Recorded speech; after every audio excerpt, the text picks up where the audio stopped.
Hi, I'm Dr. Alison Kole, sleep medicine specialist and bona fide chronic insomniac. Welcome to the Sleep is My Waking Passion podcast.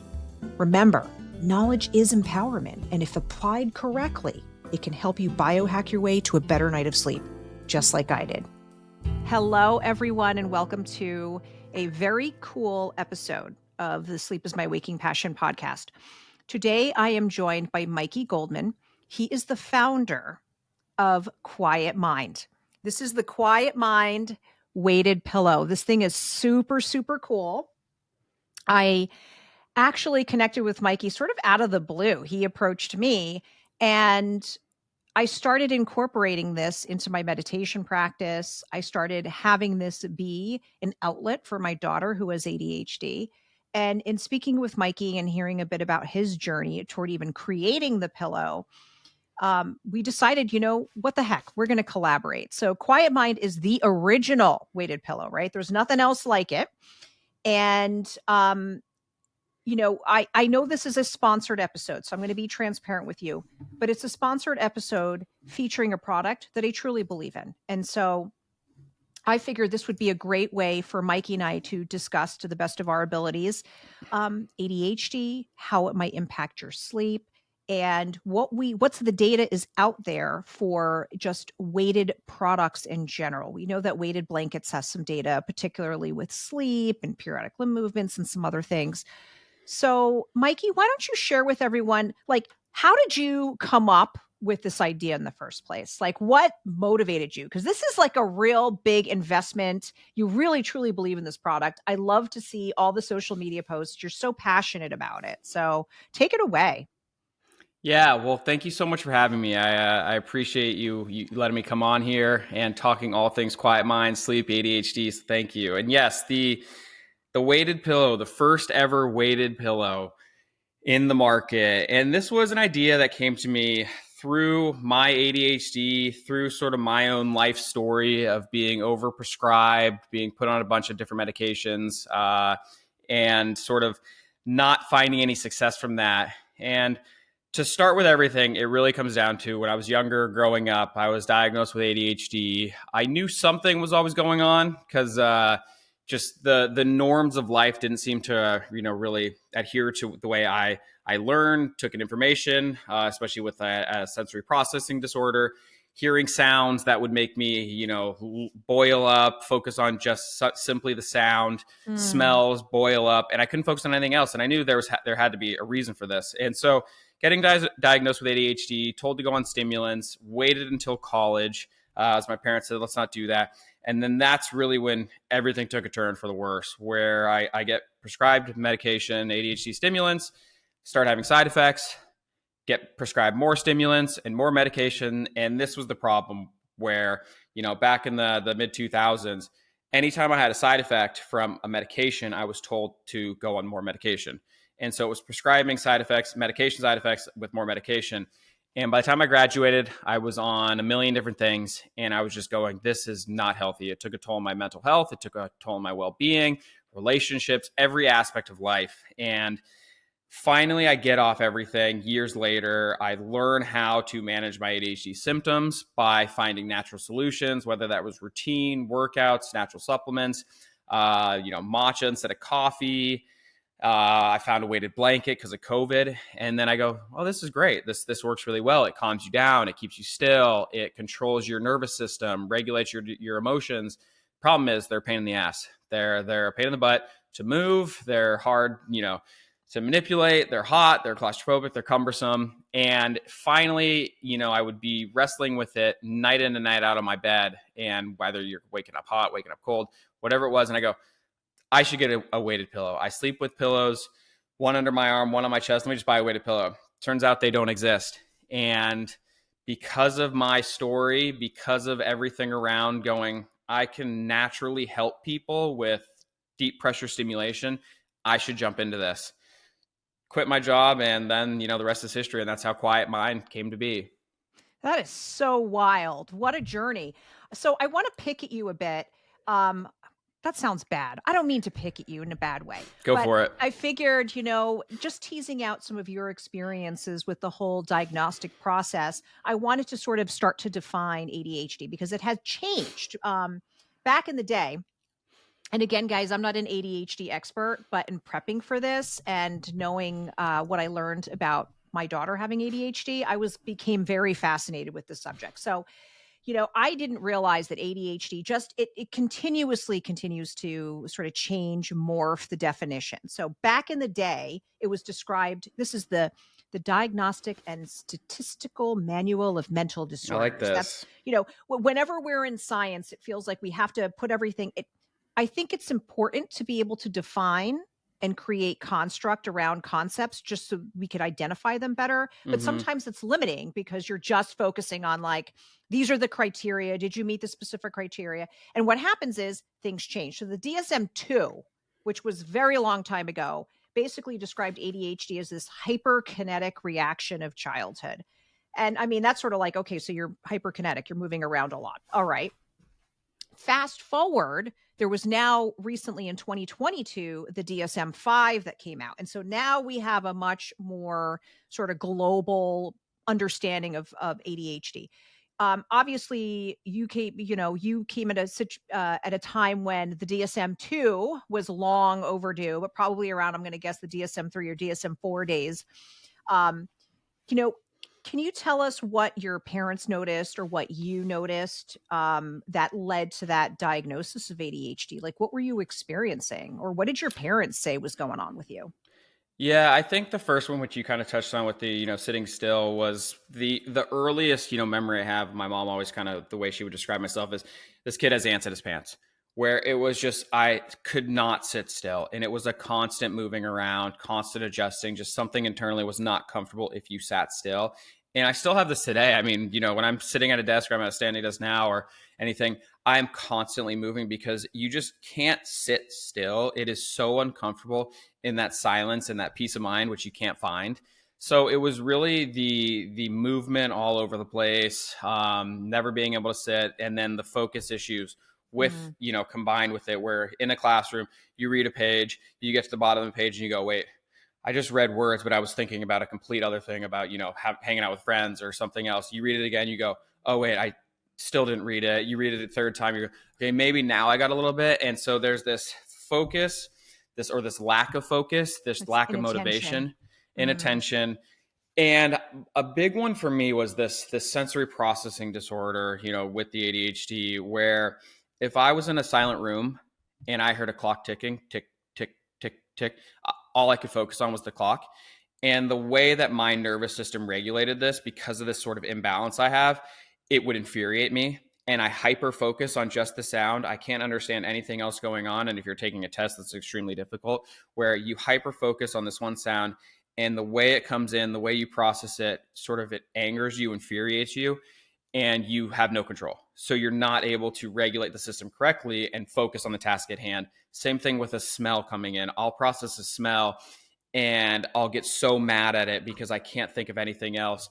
And so those were really the sort of early signs of going, we should test this person. We should test this kid, because for any child who's sitting in a classroom, and if they simply cannot sit still or focus on something because of a sound, it makes school next to impossible. Yeah. And just regulating emotions, where all of it boils down to regulating your emotions and controlling your behavior is very challenging, because you need stimulation and you to feel alive. Almost, I tell people this, you need to feel something. So you're much more extreme in your emotional range. So when you say sensory processing disorder, do they say that you had ADHD plus sort of another, sort of like another condition combined? Am I understanding you correctly? It's one and the same almost. Okay. ADHD kind of boils. Some people like to say they're two different things. Some people say they're one and the same. Sensory processing causes some ADHD, and there's different definitions with a lot of these things.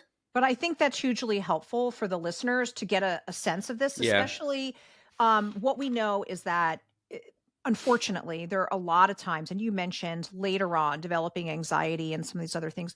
It is extremely common for folks who have ADHD to have some sort of a what we call comorbid or another mental health disorder that can creep up. Or to your point, you could see it with association. So some people that may look like autism in that, or bipolar in that, Yep. or depression in that, or anxiety in that. So there can be a combination of things. And it's very, very common. I think the data that I saw for that was something like 87% of children. So the vast majority of children will have some other condition that's going along with their ADHD, which really is just mind blowing. And I love what you're sharing because you're explaining it in a way that unless you experience it, it's really hard to describe. But you're right. You have that inability to sit still, that hyperactivity. And not everybody, there's different permutations of Hmm. ADHD. We're not here to cover all of them, but that impulsivity, that difficulty controlling some of those emotions, and then the deep inattention. And so it makes it really like, did you struggle at all with like friends or academics or any of that stuff in school? Was it hard for you that way? Academics was more challenging because of the fact of test taking. And Mm, I mean, there were a handful of factors with test taking. It was that's just the plain starting off and studying the material, reading the material, and getting through a test by knowing that I have to read things over and over and over again just to process it and finally focus on it. Same thing with if we're in a quiet room and there's a tick tick. Those would be the most obvious ones where even if I was prepared for the test, then all of a sudden I get into a room and the analog clock is making loud sounds. Then I go, I don't even know what just happened. And I turn it in and, there's some incompletes or something missed. And then when I sit mm. with the teacher and she asks me and I know it all, she goes, what just happened here? This doesn't make any sense. And that was a big common theme where during the test, something would be, there'd be a lack of information or something would, not correlate correctly. But then when I would talk with the teacher after, she'd ask me and go, how did you not put pen to paper and get the right answer? And it was because of the external factors of clock, sound, focus, whatever it may be.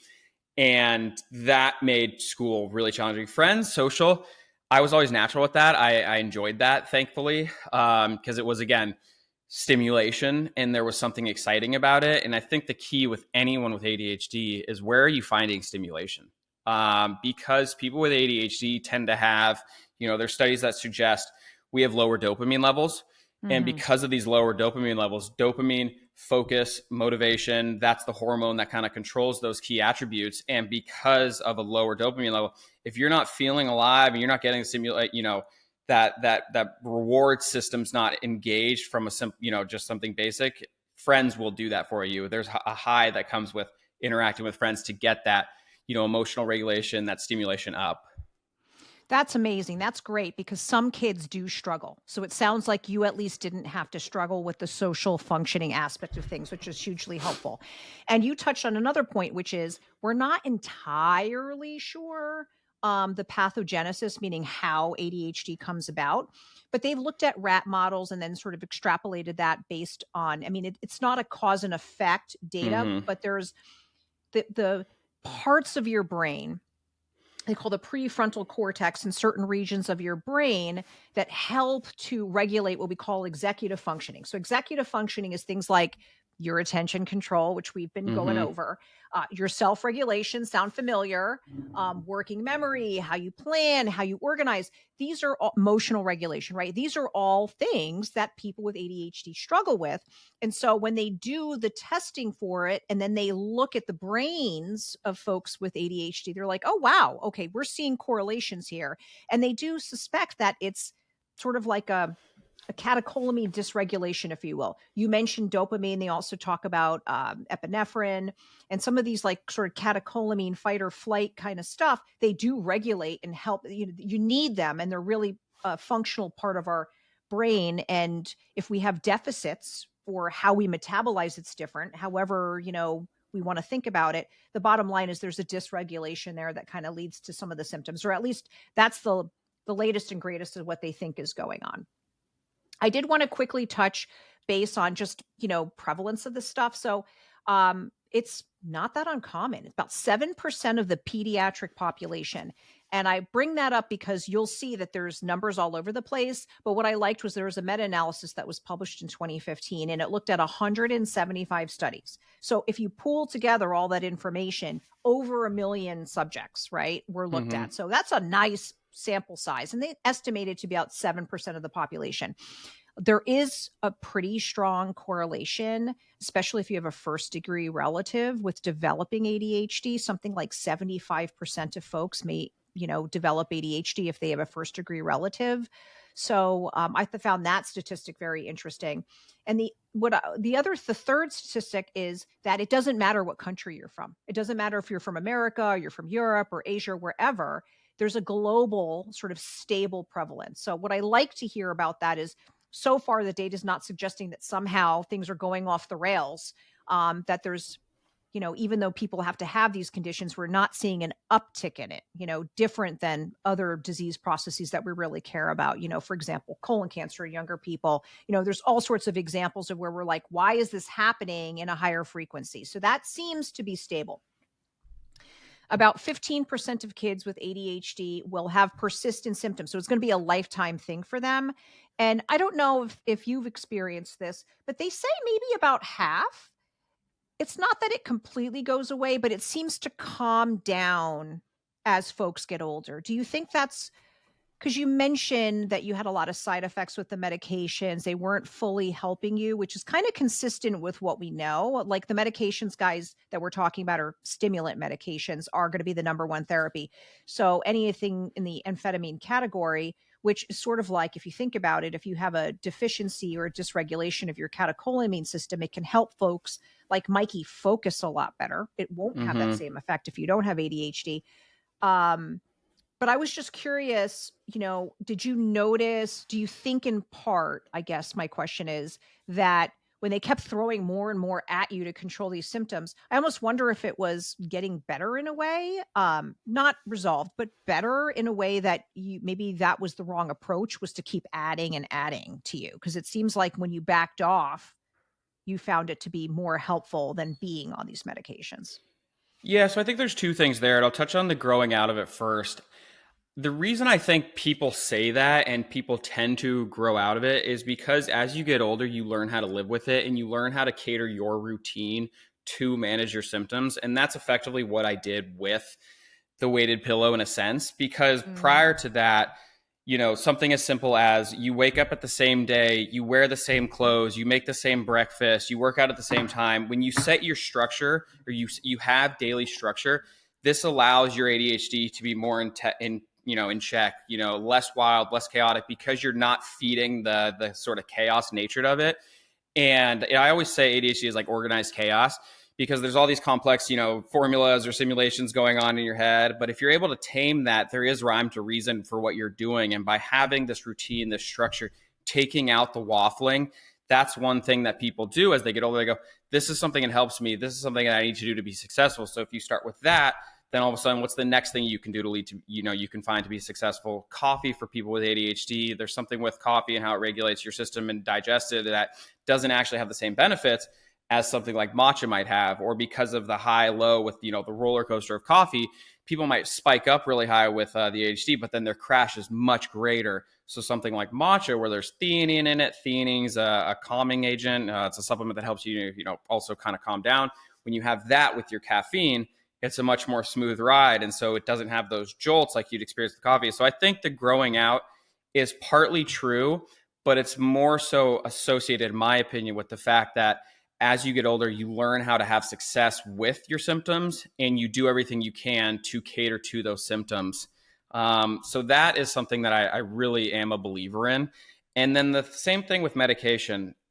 I found it incredibly helpful. I mean, there's nothing, I know now for college kids, especially medication, Adderall, stimulants, these things, some are abused. It's kind of the magic pill for a lot of people.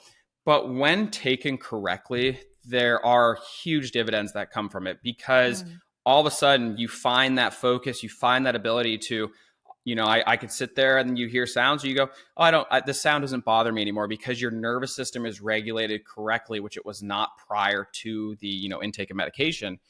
And having that is incredibly beneficial. The problem was all of a sudden I said, hey, I can't sleep on this stuff. This is, what's going on here? And the remedy for sleep for the ADHD or the stimulant I was on was Klonopin.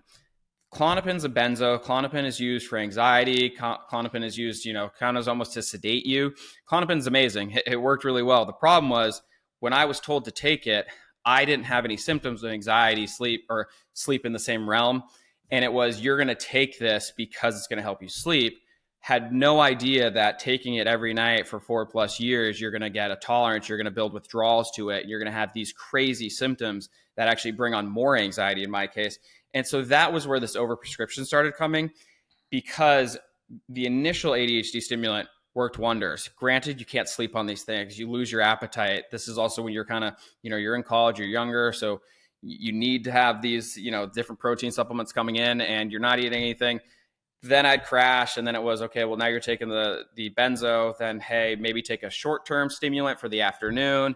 Then it was this cycle of, we're going to take more and more things, versus if I was prescribed one stimulant and said, you're going to deal with this, we're going to try some melatonin, we're going to try some exercise, we're going to try and, get you through the sleep thing in natural ways, I do believe things would have worked better. But it was sort of this generation of, let's just overprescribe everything. Let's just give you as much, as many things as you can, because it's the easy way out. Well, you're touching base on so many things where, we know that it can help immensely with focus in the right patient to have stimulant therapies, which are considered to be like sort of the first line stuff. But to your point, the appetite suppression, people have difficulty with sleeping, what we also refer to as insomnia, which it sounds like that was a big side effect for you. Some people would have dry mouth or nausea. And in fact, in younger kids, you could actually have some impairment of your ability to grow properly. So your growth curve might be off as a result of all of that as well. So I know they've talked about things like home-based and school-based sort of like behavioral treatments as being helpful. And also omega-3s, very weak data for it, but it was something that the pediatric neurologist recommended for my daughter. She happens to love it. It looks like orange goo in a package, but what does she take for that? Or what's the mechanism she takes? She takes Core Omega, which is specifically formulated for kids. I get it on Amazon. It came recommended by the pediatric neurologist. And it's really, the idea is that— Is it a gummy? Some fatty acid deficiency. It's a goo. It literally looks like gross orange goo, and she says it's delicious. Oh, it's funny. And she eats it with no problem. But there may be some weak data for that. No, I've been taking fish oil. I mean, when I, got the diagnosis way back in the day, and it was, okay, you're not going on stimulants, what can I do? And omega-3s, fish oil, fat, those are the first things that pop up. And so I started taking those really early on. I've been taking them for, years. I've even read studies that say, when the person's pregnant, eat more fish to prevent it in their child, or possibly prevent ADHD in their child. So I've seen all this stuff where it's like, okay, how do you kind of work, to cater to the person to not have these things when they're born? I took a multivitamin that had that in it, and I feel kind of like, oh no, why does my kiddo have it? Out of curiosity, did they ever do, and you mentioned exercise, which I love. I think exercise is so helpful for regulating anyone's sleep. And also, as you mentioned, kind of you're getting a little bit of the excess energy out a bit. So it can be hugely helpful for ADHD. Did they ever recommend any home-based, or did you do any cognitive behavioral therapy for this? I was just curious because they speak about it in the literature, but I'm not that familiar with what that process looks like. For the sleeping, or for which? For ADHD. From the testing side of things, it was a lengthy 8-week process of a million different tests going over that. And then, yes, there was some therapy afterwards of going, okay, since we're not doing the medication, how can you control it otherwise? Here are things you can do to regulate. But it was, I don't want to say basic suggestions, but there was always this sort of underlying tone of, these will work, but let's just put you on medication right away. And that was, I think, the issue, where it wasn't enough effort into trying the other ideas or the other suggestions, because medication would always come up. And that was almost the prescribed preference, or the prescriber's preference, if you will. And then there's only so much where you get through, you do extra time on tests, you're taking the SATs, which I don't even know if they still take the SATs, but you do the SATs and you get extra time on that. and you're doing testing for extra time. And that was most of it. There was some diet stuff that started coming into it, but back then it was cool, this will work, but we should really, think about stimulants. And now a quick break, but don't go anywhere. We'll be right back. Struggling with sleep? Dr. Kole is here to help. Whether you need a comprehensive sleeping coach program, suspect you have sleep apnea, or simply seek a second opinion, she's available for consultations in New Jersey, New York, California, and Georgia, with more states coming soon. Schedule your free 15-minute consultation today to find out which visit is right for you at askthesleepmd.com and start your journey to better sleep with a trusted physician. If you are liking this podcast, if you're finding it educational, if you are feeling more empowered to go to your doctor with any sleep issues that you might be having to address them, please, please, please lend your support. Make sure that you are liking, following, subscribing. I am available on YouTube. I'm also on Apple, Spotify, or wherever you get your favorite podcasts. The website has launched. So we have askthesleepmd.com to be your free educational resource. We've added many new blog posts filled with juicy information. If you would like to support the podcast, we now have a way for you to donate. This is a labor of love. I truly enjoy what I am doing. It would be inspiring and truly helpful if you wouldn't mind even so much as donating $1 to keep this podcast going, particularly if you really find this free education a good platform for you and a good resource for you. I also have affiliate links for products that I'm a proponent of, such as Quiet Mind. So please check out the website. Sign up and you will get the latest news, the latest blogs, some sleep tips, and just have a great day and keep listening. Okay, guys, sleep well. And I love that comment because that's kind of what I was when I was doing my reading, what I noticed was this theme of like, yes, the stimulants will work. It tends to be a really good short-term solution, but the longer-term solution, the behavioral therapeutics, the therapy that's offered that's really not anything related to taking a pill, right? The opposite of the easy fix, which we really like in the United States especially, is to do some of these behavioral interventions. I wanted to segue a bit because you had commented on your difficulty with sleeping, and you were right. You had brought up a good point, which is cognitive behavioral therapy for insomnia is a real program, and it's designed to tackle many things. It's very individualized to the patient, but having a regular wake time, sleep restriction if you're too much time in bed, avoiding the electronics, et cetera, those are all things that are very good. But just to give you a sense of the ADHD and sleep paradigm, you're an example of, gee, I have a condition, I treat with medication, now I'm having a side effect, now I can't sleep. But there are some associations that are worth mentioning. Up to 25 to 30% of individuals with ADHD have some sort of a sleep issue. Okay. So there is some sort of a sleep disturbance. And, everything that I'm going to tell you about, there's been some study. They're not going to be huge studies often because there's even polysomnogram data, which polysomnogram is the overnight sleep study. You get hooked up with all the wires. It's a much more expensive test to run. It is gold standard. So some of the bigger studies are going to be done with actigraph, which is when we talk about actigraphy, it looks like a little watch, but it's measuring your movement. The difference between that and your Apple Watch or your Fitbit is that it's been FDA approved and validated. So, it's validated as a medical product usage versus a commercial product usage, but who knows where things are going to go because they're phasing out actigraphs anyway. But general information about ADHD. So it takes a little bit longer to fall asleep. So we call that sleep onset latency. Folks tend to sleep in shorter increments, so you don't get as much sleep. So there's a component of being chronically sleep deprived, which, as we know, then negatively spins into, if you're chronically sleep deprived, you don't have great attention, and you're more irritable, you have less impulse control. So it sort of feeds on each other. Kids may often kind of resist going to bed. Did you ever do that as a kid? Were you kind of resistant to bed? My daughter, fortunately, does not have that issue. Despite her inability to focus, she can actually get to bed. Or you get in bed and then you get stimulated and then you're wide awake and you sit in your room running around going, this is great. So there's that too. So some people may find that they're waking up earlier in the morning. Some really interesting data is the prevalence of things like comorbid sleep conditions. So what things do we see associated? So yes, you can see some of these little issues and then obviously the difficulty with sleeping. And some people really feel too tired during the day, which I found fascinating. Um, but up to like 30% of folks in the general versus 3% in the general population. So if you take all comers, obstructive sleep apnea is incredibly common. But if you were to average it, because men and women have, depending on where they are in their lifespan, especially women, may have a lower risk versus a higher risk. You're looking at a quarter of the population of ADHD folks. We're going to find that they have obstructive sleep apnea.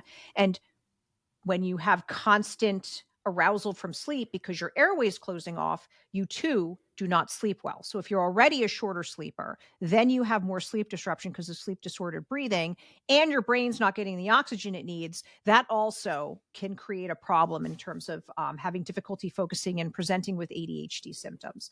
The other thing that I don't know if you've experienced this, there's a lot more leg movements issues in folks who have ADHD, like not quite 50%, it's around 44% based on one study, but like a restless legs, heebie-jeebies, move your legs a lot in sleep. Is that something that you ever experienced that disrupted your sleep? I am a massive mover sleeper, or I move my sleep all the time. I'm rolling constantly, pillows will be somewhere, the sheets will be somewhere. And that was actually one of the marketing points we kind of do put with the weighted pillow. And, one of the first things I was doing, it was just put it on top of you, hold your body down, hold your body in place. And it's something that I know my girlfriend, she's going through a million sleep things right now with trying to do tape on her mouth, holding, mouth breathing, whatever, all that stuff. But one of the things she really likes is just, hey, this holds me on my back, because when she could stay on her back, and I've experienced the same thing where moving around is just, you almost wake yourself up half the time from the moving, or then you're not getting that restful sleep that I get when I'm in place, stay in one position on my back. And the other thing too, the one final point I wanted to make that they do see a correlation with ADHD is a tendency for some folks to have more of what we call a delayed sleep phase. So they may want to stay up a little bit later and then they have a harder time getting up in the morning. Was that ever, that's something that's very common. What the difficulty is that something, I'm not sure if that data means that that it persists over the course of your lifetime, because if you're diagnosing ADHD when you're like 17, like you're going to have delayed sleep phase just because that's the age group that you're in. Is that anything that's bothered you? You're up bright and early and bright-eyed, bushy-tailed to speak with me this morning. So kudos to you. The waking up, I've always been a morning person, which my system's one of those that gets up and then all of a sudden you're ready to go and you're just excited for the day, because I always, kind of correlated to stimulation. Waking up is stimulation for me. And more so with the sleep issue, I would almost try and put myself to bed too early. And if you're putting yourself to bed because you think you have to, or you think that's the appropriate time, whether that's, hey, I'm supposed to be 8 hours, so I must go to bed now, but you're not tired, that's more so when I would have the sleep issues. And then I sit and toss and turn for an hour, versus almost thinking and panicking that it's okay to maybe get in bed 7 hours with 7 hours left, because then you'll fall asleep right away. I struggle with more of, I need to get in bed because you're supposed to, but I don't actually really need that.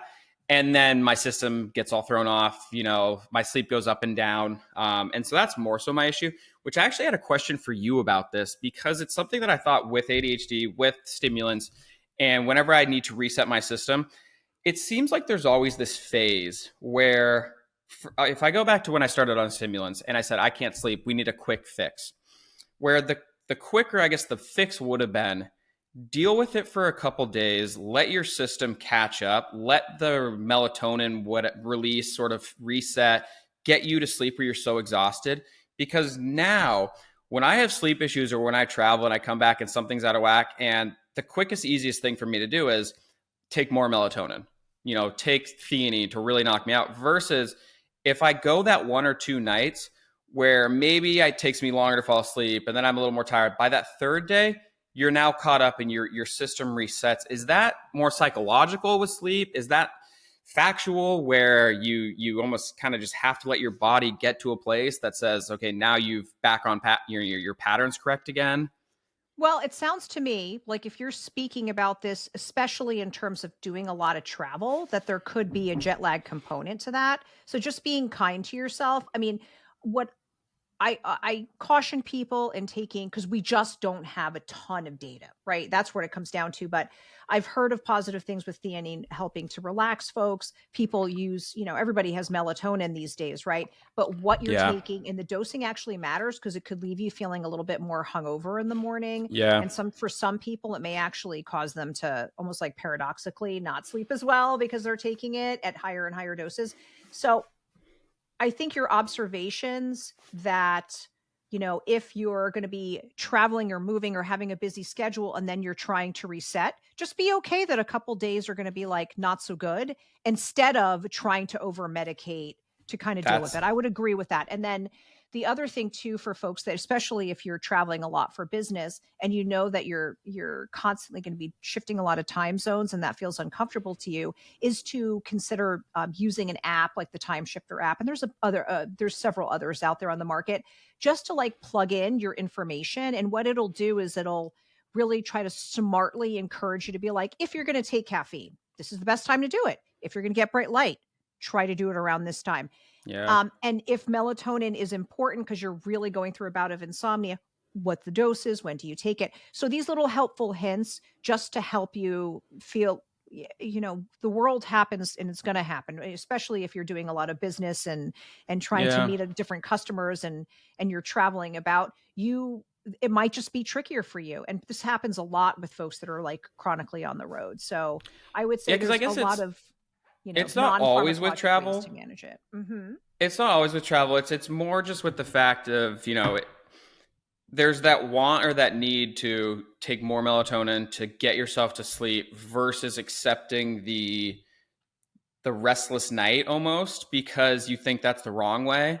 And that's where the sort of, should I take more of something to get that sleep versus just go run with it for one night. You're actually not going to, because I find when the nights that if I don't take more of something and I just do take my 10 milligram melatonin, theanine, that's it.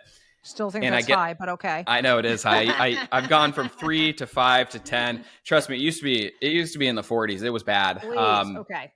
And if I take that and I, get in bed at 10 or 10:30 and I don't fall asleep until 12 or 12:30 or 1, I wake up more refreshed than if I get in bed at 10:30, start panicking, start stressing, going, I need to sleep. And that's, I think, more of this issue with the sleep and the mental thoughts and the stimulation. And I would make an argument that what you're exercising is what we would recommend when we talk about cognitive behavioral therapy for insomnia, meaning sleep restriction. So translation, I'm not tired yet. I'm going to be smart. I still think 10 milligrams is too much, but but I'm going to be smart. But what I'm doing is I'm actually doing some of the other behaviors to relax myself. It's not just that the theanine or the melatonin are magical, but if they help you get in a zone where you feel more relaxed and then you get into bed, even if it's at midnight, that's better for you to sleep until, when at 6 o'clock, I'm going to make it up, but it's better for you to do 6 hours that night. And then you're more tired and you feel like your day, your bedtime starts to expand a bit because you're just more tired. But that regular wake up time, as much as you can, really, just spending, the bed is supposed to be for sleep and for nookie. Is that what I say? And if there's no nookie happening, just sleep. Don't hang out for an hour and a half. Your observations are spot on. And that's exactly what we recommend for cognitive behavioral therapy. Yeah, So you actually just... Oh, sure. Oh, sorry. The last thing I wanted to mention was I did just read a study that came out that was about, because sleep and longevity are very correlated, and they talked about how it's one of the most important things, but they actually took it further and said less sleep but consistent wake up time is actually more beneficial than more sleep. That if you're waking up at the same time with the same routine and your body's on that same rhythm, that's almost better for longevity than getting more sleep but having off hours, waking up different times, because it doesn't have the same impact as you're not getting the deep sleep in the same way you would, because it might be you're waking up at 9 one day but 6 one day, but all of a sudden that deep sleep doesn't really happen. So if you wake up at 6 every day, your body at least knows we're going to get deep sleep for shorter today, but we're going to get that deep sleep. And they just kind of came out and said that was this new next wave of longevity, is the consistent wake up time is better for you than getting more hours when it's not consistent. Well, I have not reviewed that study personally, but I'm glad to hear it, because this is one of the things I've seen kind of touted on social media and things where people are like, you just need to go to bed at the same time. I'm like, actually, I don't agree with that. It's the wake up time that's the most important, and the bedtime, doing the positive things to get you there, are really important. So I wanted to, that's a great, I concur, because also too, not everybody needs the same amount of sleep, right? I need 7.5. That's my magical. If I get 8 on one day, I'm probably going to get 7 on the other. And it's going to average 7.5. But some people may need closer to 9. Some people need closer to, some people are just naturally short sleepers and they feel okay. So I wanted to get into, as we finish up our discussion, I know that there's no true, at least I'm not aware of any trials involved with quiet mind versus a weighted blanket. But the idea behind weighted blankets I found so fascinating. So you've had some posts on social media about deep pressure stimulation. And what I didn't realize in reaching this is that people have come up with this thing. They call it the afferent touch hypothesis. And that there are actually these like C tactile fibers that are on the hairy parts of our skin. You know how some parts are hairy and some aren't. But that these fibers, when you experience deep pressure, so that can be from a blanket or a pillow or a hug, if you're cuddling, if somebody's giving you a massage, these are all things we know we love to do, right? That sensation can be very pleasant and it can be very calming. And so, a couple of things I've seen it useful for. This is a case report basically, but there was a young patient who had some periodic limb movements and it kind of calmed her legs down to use a weighted blanket. People have touted that it reduces anxiety, like if you're undergoing chemotherapy. Some people have described it as being really helpful if you have chronic pain. Somehow that pressure kind of maybe their anxiety related to the chronic pain decreases and they're able to better manage it, or maybe their sleep is improved. But basically they could demonstrate that they could actually decrease the level of pain that people are perceiving as a result of that. And then one of the things that they commented on with ADHD and ASD, this was another study, so autism spectrum and ADHD, were that weighted blankets allowed folks with these conditions to fall asleep a little bit better, they may be sleeping longer, so they perceive they're not waking up, they're more relaxed during the day. And, that's where I'm going to conclude just with some little bits of research that I did. The proof is in the pudding in my mind. You design this and you believe in it, and you sharing your pillow with my family has been huge. As I mentioned, I actually this morning was laying on the ground doing my meditation practice that I have set up. And there's something about, I like to put the pillow actually, like when I'm laying down, I just put it on my lap.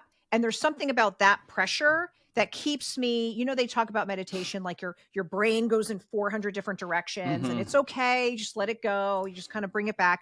Somehow my brain travels less when I have that pressure on me. So I could say from my perspective, I found it really kind of helpful. And I like it sort of pre-sleep. I have not found that I would keep it in bed with me just because I think it would just end up on the floor. But I wanted to get your sense of whether or not what your experience has been, what people have told you about it, either related to sleep or just treating their ADHD symptoms. I'm going to let you finish off for us. Yeah. So first with the sleep one, and I was actually talking about this. We were doing something for PR, and there was a study done out in Sweden with weighted blankets. And I guess I should always preface that all of the data that I use or kind of use to correlate between blankets and pillows is from some blanket study and a weighted pressure study with always blankets, most likely, since we're the first pillows. But to give that hard data, to at least put, some pen to paper and say, this is actually factual and here's what happened. There was a study done in Sweden where when they were placing blankets on top of people, they were taking the saliva and they were measuring the melatonin production within the saliva from non-sleepers or non-blankets to blanket people. And that's where they were at least able to give a hard number saying, hey, the people with blankets on, when we pulled the saliva every hour, we found a 30% increase in melatonin production in their saliva, to prove that there is something going on with these blankets. Because I know you, just like anything with ADHD, with any of the stuff, some people like to say, is there really any factual data? Is it true? Do these really help put you in the right mindset? And so that's where the sleep thing comes. And with the melatonin increase, I use them all different ways. And the kind of like you were, one of the the ways that's really been integrated into my routine is at night when I'm done with everything, I grab one, I put it on top of me, and it helps me unwind. It helps my nervous system, because when you have weighted products and when you have, when you're using the pressure, what you're trying to tell your nervous system to do is go from fight or flight to rest and digest. Because when you get over to that rest and digest phase, you're able to increase the production of these hormones, and you're able to increase the production of melatonin to help you calm down and sleep, to increase the production of serotonin and dopamine. And without that sort of switch from fight or flight to rest and digest, you're not going to be able to, accept the calming effects. And that's actually evident with, this is something that I found where it was right when I started designing these things. We have 6 pounds, 9 pounds, and 12 pounds. The 9-pound one, weighted blankets use 10% of your body weight, and that's what they say is sort of the appropriate weight to use. With pillows, it's different. We came down with a lower percentage, and through a lot of testing and feedback, kind of came up with our weight ranges. But the 9-pound I tended to fall in, and that was the appropriate one for me. But what we had to do to really make these pillows work for you is, if your nervous system feels pressure and it thinks it's hard or it's in danger, your nervous system's going to reject it, and it's going to put this fight or flight response up, and you're going to sit there and go, "Ooh, this is not comfortable. I don't like this thing at all." So we had to basically design it in a way where you held it and you go, "This is actually just like a pillow." So you're tricking your nervous system to saying, I accept this thing. I like this thing. So then you can start pumping in those, those happy hormones. And during testing and doing this, that was something we were able to put a patent on. We have this patent pending core. So you pick it up and you feel this amazing little pillow. But then, because with weighted blankets, if you think about a blanket's over you, but a lot's laying on the left side of you, the right side of you, and it's little pressure. It's not a lot of pressure, but you get just enough of these effects. With the weighted pillows, you get this concentrated pressure on top of you. And if you think about it in the most basic term, if you push on your hand or you push on your arm, the pressure going in, let's say those neurotransmitters go up to your brain and release all these hormones. More pressure, more neurotransmitters go to your brain and say more release. So with our pillows, you can actually release so many hormones at once that your nervous system, this is a new sensation, you're not comfortable with it, and you're going to misinterpret what's happening because it's never happened to you. So you're going to think, "Oh, I don't like this. This is really uncomfortable," meaning our pillows are more effective at providing calm or providing the happy hormones than the weighted blankets. And when you do that, you can then train your nervous system to allow you to get to the higher weights. So like I said, I started in the medium category. When I put a large on me at first, I thought it was too heavy. I kind of panicked. Now I only use the large one at night to give me that pancake, that full pressure to really slow me down. And that's kind of my use case for the most part, is the nightly unwind, grab a large. When I go to bed, I do have a small and a medium. I guess I also have those. I have them all over the place. And then the last one would be at my desk for the ADHD side of things.